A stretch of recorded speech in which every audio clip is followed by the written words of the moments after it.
Doctor care homeopathy అన్ని బ్రాంచ్ల్లో free consultation మరియు 25% అన్ని మందులపైన గొప్ప డిస్కౌంట్. డైరెక్ట్ గా నేరుగా ప్రజావాణి కార్యక్రమం పెట్టి ప్రజలతో మమేకమై వాళ్ళ దగ్గర నుంచి అప్లికేషన్ తీసుకోవాలనేది మా ఆలోచన. ఓకే,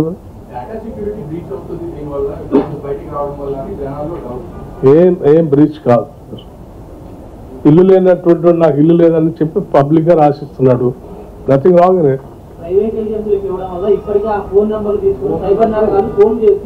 ఇల్లు కట్టిస్తా అని చెప్తున్నారా? అన్నారు కదా తప్పగా లేదు. ఓటీపీ గురించి అందులో ఇల్లు లేని వాళ్ళు అప్లికేషన్ పెట్టుకున్నారు, లేకపోతే పెన్షన్ రావాల్సిన వాళ్ళు అప్లికేషన్ పెట్టుకున్నారు. సైబర్ నేరగాళ్ళు ఎవడని ఫోన్ చేసి నేను పెన్షన్ ఇస్తా అంటే ఇబ్బంది ఏం లేదు, ఇల్లు కట్టిస్తా అంటే ఇబ్బంది ఏం లేదు.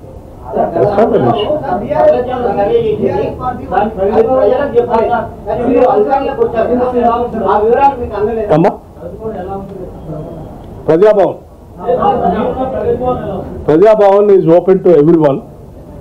మిమ్మల్ని కూడా ఒక రోజు నేను పిలుస్తాను. రోజు 8:30 నుంచి 9:30 వరకు ఈజ్ టోటలీ ఓపెన్. ఎవరు వచ్చినా అందరినీ కలుస్తున్నాను. పర్టికులర్గా మీ మీడియా మిత్రులు మాత్రం ఒకరోజు సాయంత్రం పూట డిన్నర్ కో లేకపోతే హై టీకో పిలుస్తాను. అపార్ట్ ఫ్రమ్ మార్నింగ్ 8:30 to 9:30 కాదు.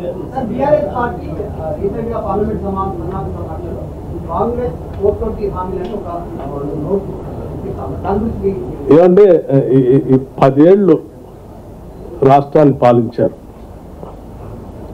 అధికారంలో వచ్చేప్పుడు 3 ఎకరాల భూమి ఇస్తా అన్నారు. 2014లో డబుల్ బెడ్రూమ్ ఇల్లు ఇస్తా అన్నారు. ఇంటికో ఉద్యోగం ఇస్తా అన్నారు. ప్రతి శాసనసభ నియోజకవర్గంలో 1,00,000 ఎకరాలకి తగ్గకుండా అదనంగా ఆయకట్టిస్తా అన్నారు.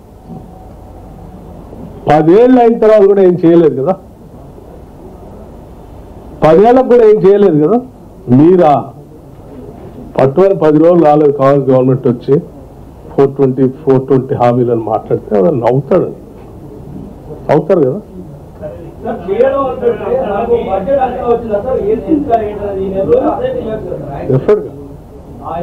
ఇంకా అప్లికేషన్స్ ప్రజాపాలనకి వెళ్ళాము, ఇంకా అప్లికేషన్స్ వస్తూ ఉన్నాయి. వాటన్నిటిని తీసుకుంటాం. బ్రదర్ ఇప్పటికే మీరు చూసి ఉంటారు. ఇప్పటికే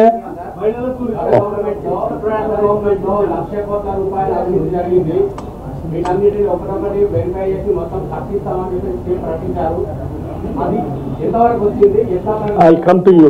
ఫస్ట్ మీరు ఏమడిగారంటే ఏమన్నా 4 రోజుల్లో మంచి చూపిస్తారా అని అడిగారు. 100 రోజుల్లో. ఇప్పటికే దాదాపు 6.5 కోట్ల జీరో టికెట్స్ మహిళలు ఆర్టీసీ బస్సులో ప్రయాణం చేశారు. 6.5 కోట్ల ఇది కానివ్వండి బ్రదర్ ప్లీజ్. 6.5 కోట్ల జీరో టికెట్లు అంటే ఎన్నిసార్లు ఈ రాష్ట్రంలో మహిళలు ఉచిత బస్సుని రైడ్ని ఉపయోగించుకొని తిరుగుతూ ఉన్నారు. దీన్ని బట్టి మీరు అర్థం చేసుకోండి. అట్లాగే ఆరోగ్యశ్రీ కార్డు సంబంధించి 10 లక్షల వరకు వైద్యం మీ అందరికీ తెలుసు. మనం అందరం చూశాను. నేను కూడా అసెంబ్లీలో చాలాసార్లు మాట్లాడాను. కరోనా టైంలో అన్ని హాస్పిటల్లో 5 లక్షలు 6 లక్షలు 10 లక్షలు బిల్లులు వేస్తూ ఉన్నారు. సామాన్యులు ఉన్న పొలాన్ని ఇల్లును కూడా అమ్ముకొని తట్టుకోలేకపోతా ఉన్నారు. పుస్తకాలు కూడా అమ్ముకొని ఇది పెంచాలా చేయాలి.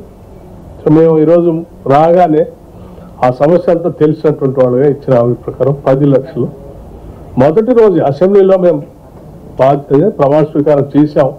బయటకు వచ్చామంటే వీటిని చేశాం.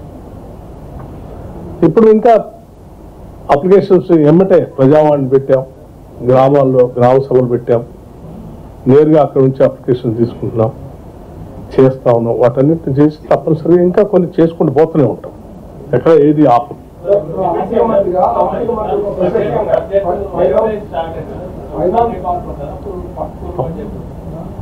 అది చెప్తాం.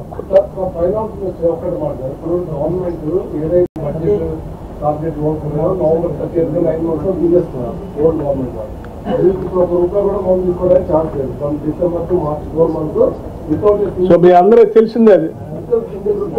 గవర్నమెంట్ ఎట్లా పెన్షన్స్ కానీ మీరు ఇవ్వాల్సిన ఫ్రీ బస్ టికెట్స్ కానీ డబ్బులు మీరు ఇవన్నీ డబ్బులు పే చేయాలి కంపల్సరీగా. రైతు 7,000 కోట్లు పే చేయాలి. యాజ్ ఏ ఫైనాన్స్ మినిస్టర్ మీరు ఈ 4 నెలలు ఈ షో అంటే ఎట్లా ఫైనాన్స్ ఎట్లా రన్ చేస్తారు? ఇప్పటికే మీరు మీ రాష్ట్ర సమస్య ఆర్థిక సమస్య అంతా తెలిసినటువంటి వ్యక్తులుగా నేను అభినందిస్తా ఉన్నాను మిమ్మల్ని. అట్లాగే రాష్ట్ర ప్రజలు కూడా తెలిసేటట్టుగా చేశారు మీరు. సో ఇన్ని సమస్యలు ఉన్నప్పటికి కూడా ఆదాయ మార్గాలను ఏదో రకంగా చూసుకుంటూనే మేము ముందే చెప్పాము, సంపద సృష్టిస్తాం, సంపదను పంచుతాం. తప్పనిసరిగా కార్యక్రమాలు మేము బస్సు ఆర్టీసీకి సంబంధించిన ఫ్రీ బస్ చేస్తున్నాం, డబ్బులు ఇస్తూనే ఉన్నాం, వాళ్ళకి నెలలే ఇస్తున్నాం. మీరు ఆర్టీసీ డిపార్ట్మెంట్ అడిగి కూడా అట్లాగే ఆరోగ్యశ్రీకి కూడా ఇస్తున్నాం. ఇప్పుడు మీరు అడిగిన రైతు బంధు సంబంధించి కూడా ఆల్రెడీ మేము ప్రాసెస్ చేసి డబ్బులు ఇచ్చే కార్యక్రమం మొదలు పెట్టాం. రోజువారీ డబ్బులు రిలీజ్ చేస్తూనే ఉన్నాం. ఆల్రెడీ 1 ఎకర్ ఉన్నటువంటి వాళ్ళు అందరికీ కంప్లీట్ కూడా చేశాం. 2 ఎకర్స్ వాళ్ళు తీసుకుంటాం, ఆ తర్వాత 5 ఎకర్స్ వాళ్ళు తీసుకుంటాం. అట్లా ఫేజ్డ్ మేనర్గా చేసుకుని పోతున్నాం.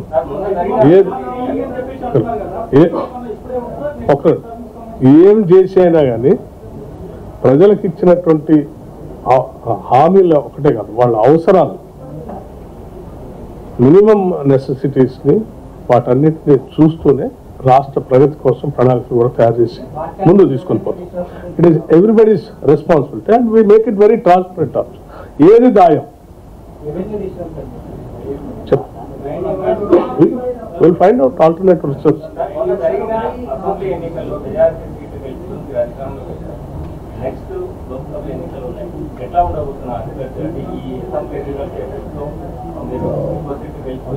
ఎక్కువ సీట్లు గెలవటం కోసమే మేము డెఫినెట్గా ఆశిస్తాం, ఆలోచన చేస్తాం, పని కూడా చేస్తాం.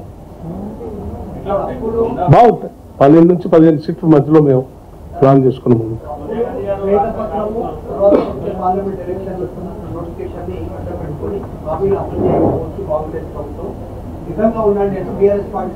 అదే అన్నా. అప్పుడు ఎంతసేపటికి బీఆర్ఎస్ వాళ్ళకి వాళ్ళలానే హామీలు అమలు చేయకుండా ఉంటే బాగుండు, ఎవరికి ఇల్లు కట్టుకుని ఉంటే బాగుండు, ఇల్లు మేము 3 ఎకరాలు ఎగ్గొట్టినట్టు వీళ్ళు కూడా ఈ ఎగ్గొడితే బాగుండు, ఎవరికి ఉద్యోగం లేకుండా ఉంటే బాగుండు అని కోరుకుంటున్నారు. వాళ్ళ మనసులో ఉన్నటువంటి మాటలు ఆ రకంగా బయటకు వస్తూ ఉంది. ఎవడైనా 4 రోజులు కూడా కాలేదు government, we wish the government will implement all the schemes అని ఎవరైనా చెప్తారు. వీళ్ళేంది చేయరు, 420 4 రోజులు ఏం అయిపోయింది, ఏంది. సో వాళ్ళ కోరికలు ఏం మేము నిజం చేయం, మేము డెఫినెట్గా అమలు చేస్తాం.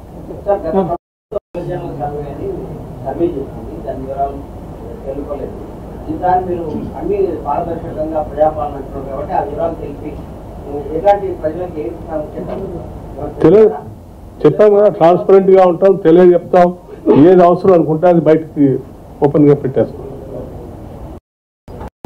So I wish you all the best. మీకు కూడా